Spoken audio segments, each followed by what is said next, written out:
स्वीटीसमोर शुभूने घाडगे पाटलांची अशी काही केली अवस्था की घाडगे पाटलांना दिवसा दिसले तारे. नमस्कार मित्रांनो, या मालिकेच्या आजच्या भागामध्ये नक्की काय घडलं चला तर बघूया. तर घडतं असं, एका फोनमुळे शुभूची पुन्हा एकदा नोकरी जाते. तो आता विचार करतो याच्या मागे कोण असेल. विचार करू म्हणतो मला माहिती आहे याच्या मागे कोण असणार. नक्कीच हे काम ते रुद्र, स्वीटी आणि त्या अलकनंदाचं असणार. पण काही करून मला नोकरी मिळावीच लागणार. आता शुभू दुसऱ्या ठिकाणी इंटरव्ह्यूसाठी जातो. इकडे शुभीच्या वागण्यामुळे श्रावणी खूप हर्ट होते. सगळे भांडे उचलते आणि घासण्यासाठी बाहेर जाते. शशान म्हणतो ए शोभे, जास्त करू नकोस हा. अगं हे विसरू नको, ती शिक्षण मंत्र्याची मुलगी आहे. शोभे म्हणते होय, बाहेर काढलेली. शशान म्हणतो आता बाहेर काढली म्हणून काय झालं, कधी बापाचं प्रेम उफाळून येईल सांगता येत नाही. आणि त्यांना कळालं ना तू तिच्याशी असं वागते तर मग तुझं काय खरं नाही. आता मात्र शोभी जाम हादरते. तो घाबरली ना म्हणून म्हणतो जरा दमाने घे, एकदम घास खायला जाशील आणि नड्यात अडकल. शुभू एका ठिकाणी इंटरव्ह्यूसाठी जातो आणि म्हणतो सर मला कामाची खूप गरज आहे, मी पूर्ण प्रामाणिकपणे काम करील. तेव्हा तर समोरच्याला प्रॅक्टिकल किती काम येतं हे बघितल्याशिवाय आम्ही फायनल करत नाही. तो आता आवाज देतो आणि एकजण फरशी पुसण्यासाठी मोप घेऊन येतो. साहेब म्हणतो दे याला. शुभ म्हणतो साहेब हे काम, अहो पण मी हे काम नाही करत. ते म्हणतात आता सध्याला आमच्याकडे एवढीच जागा रिकामी आहे, तुला हेच काम करावं लागेल, नाहीतर तू जाऊ शकतोस. आता शुभूकडे दुसरा काही पर्याय नसतो. तो म्हणतो ठीक आहे चालेल, मला करतो मी हे काम. शुभू आता मोप घेतो आणि फरशी पुसत असतो. तेवढे स्वीटी आणि घाडगे पाटील फरशी तुडवत येतात. स्वीटी तर टाळ्याच वाजवायला लागते आणि म्हणते वा वा वा, अगदी लायकीचं काम दिला. घाडगे पाटील म्हणतात मग हीच याची लायकी आहे. पण हा विसरला होता, ज्याने शुभूला नोकरी दिलेली असते ते घाडगे पाटलांचं स्वागत करतात आणि म्हणतात बसा ना साहेब. आता घाडगे पाटील तर बसतात पण फरशीवर पचकन पिचकी मारतात.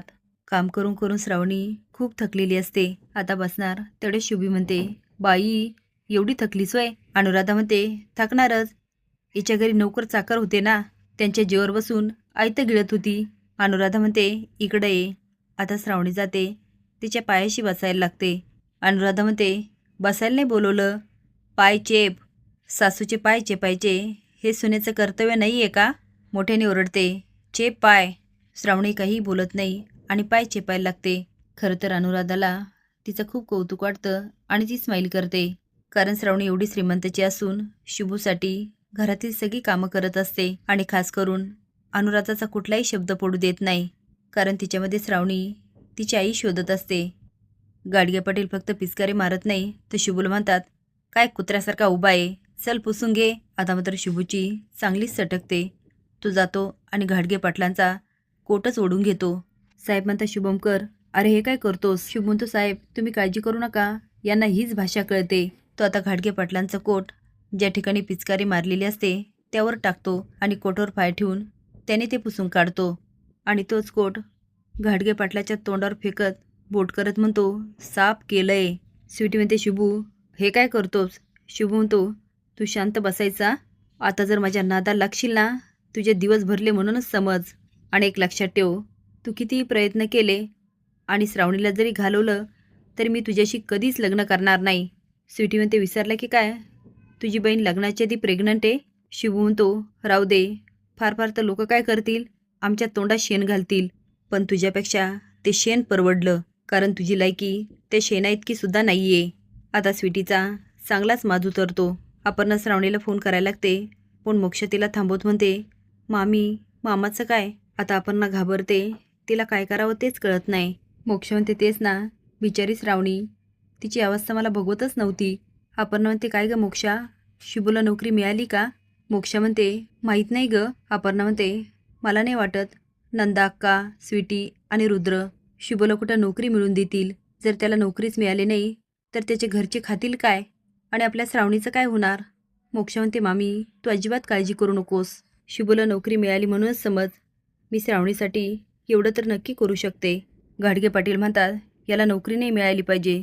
शुभ म्हणतो तुम्ही काय नोकरीवरून घालवणार, मीच ह्या नोकरीला लात मारतो. तो रागाने तिथून निघून जातो. त्याच्यामागे स्वीटीही जाते. आता अलकनंदासमोर तो खूप तणफण करत असतो. स्वीटी म्हणते मॅडम तुम्ही बघितलं नाही त्या सिद्धूचा माज, अहो त्याच्या घरात एवढे हाल आहे पण तो टस्कीमच होत नाही. आता बघूया अलकनंदाच्या नाकावर टिचून मोक्षा सिद्धूला कशी नोकरी देते. असेच नवीन अपडेट जाण्यासाठी लाईक आणि सबस्क्राईब करा. धन्यवाद.